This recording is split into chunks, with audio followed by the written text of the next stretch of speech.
one of the things that just took a little bit of getting used to was that people in Singapore and Malaysia, that people really they don't like to tip, or they look at tipping as like a disgrace. Whether it's your taxi driver or you want to tip the waiter in your restaurant or whatever it is, they don't tip there. It's an insult to them. People in Singapore and Malaysia eat food for every occasion. If there isn't food, it's not an occasion.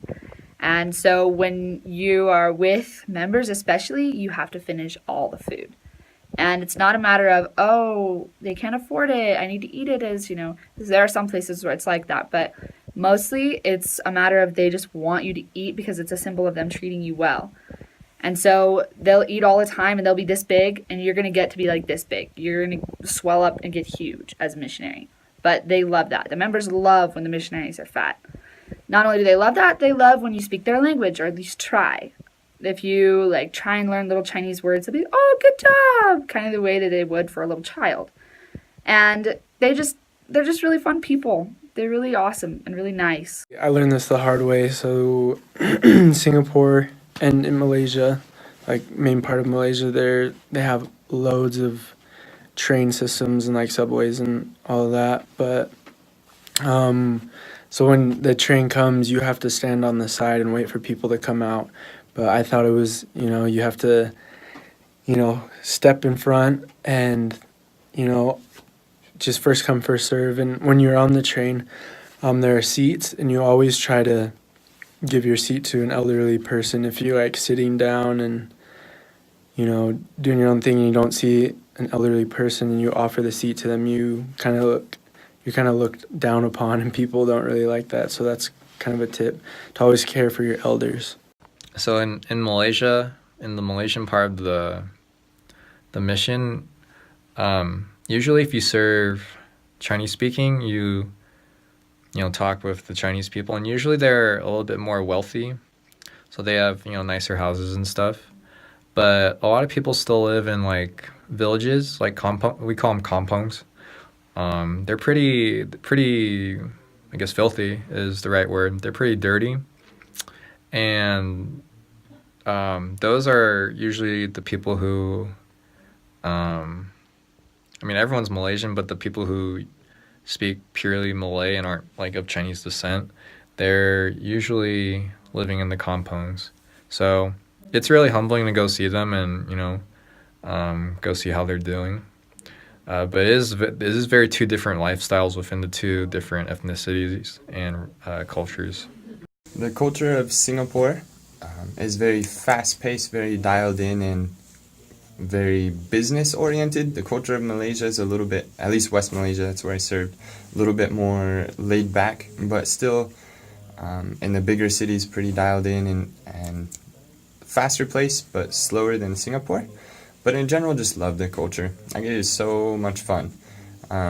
Earlier in my mission, I'd kind of make fun of people's bad English, but towards the end, I realized just love them. It's so awesome, the different ways they speak, the different way they talk about things, and I didn't understand their English for the first few weeks, but you'll catch on, and the culture is amazing. They'll love you, and you'll love them. So when you go and you serve, especially Malaysia, they're very friendly people. And so depending on whoever you meet, there's a certain way you can greet them.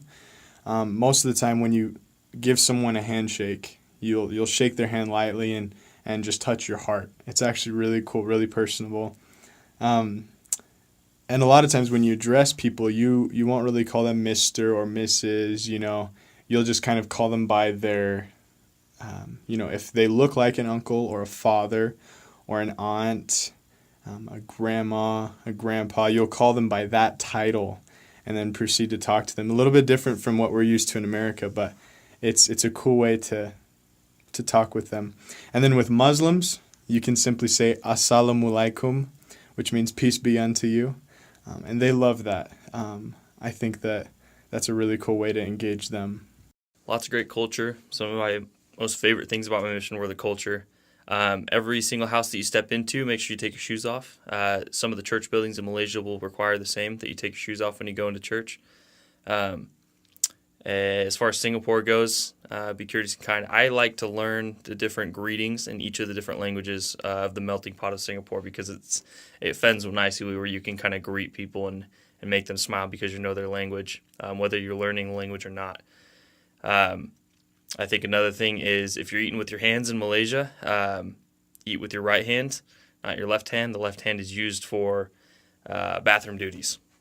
And so they think that's funny when you use your left-handed. I'm a left-hander, so that's just something that I had to figure out. If you go to a hawker center, like a food court to eat, and you see a business card on a table, or you see like a little packet of tissues, like Kleenexes, that means someone saved their seat. They call it chopped. So if you sit down, then you're stealing someone's seat. That wouldn't go over well. But you can sit next to it. But if there's a table that has a packet of tissues, then probably the whole thing's taken. I think the biggest thing that I would give as a culture tip is whenever you're in a different place, you got to live like the people, you got to talk like the people. So I learned Mandarin Chinese for the Singapore mission, but I ended up picking up Malay, the contact people, so I could help the Malay elders who spoke Malay. And you just got to act like the people, like anywhere you go, not just this mission, any mission you go to or any land you go to, you got to act like the people because, it's their culture, how they are, what they do is how you're going to be able to connect with them. And so just like evaluate how they're acting and don't act like yourself, but act like yourself in their culture, I guess. I don't know. You'll learn this like your first day, but like after you give someone a handshake, you always like touch your chest in Malaysia, and it's just like a sign of respect. Just like, hey, like I get you, like I feel you in my heart. It's like really, it just brings like a sense of camaraderie. But after you shake someone's hand, you dead fish it, and you just touch your chest. That's a good one. Another one that I can think of is in Malaysia, especially, don't step over people. Just because it's part of the culture when someone dies in East Malaysia that they walk over people's graves just to show that they've like gone to the next life and stuff like that. So if you walk over someone who's alive, like over their legs or something, or like step over them, that's a sign of like a lot of disrespect, so don't do that. Definitely learning their language.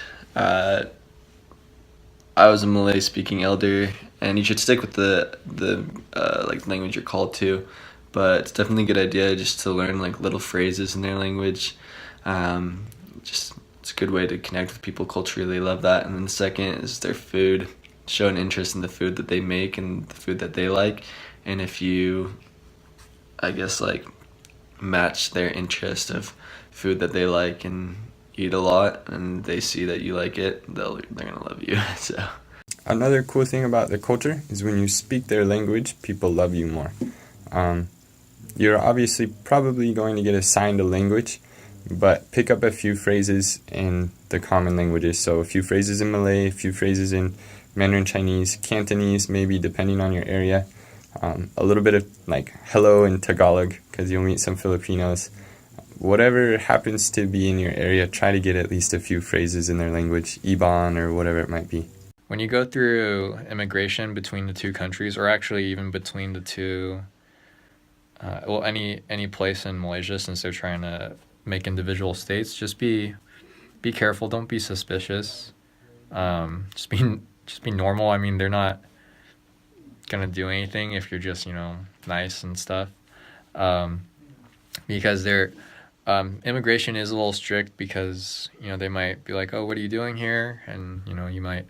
The mission will probably tell you something to say to make sure that you're safe and you don't get detained. It's kind of scary to think about, but it never happened to me. I never got detained or anything. But just be careful about immigration. Be normal, and don't worry too much about it.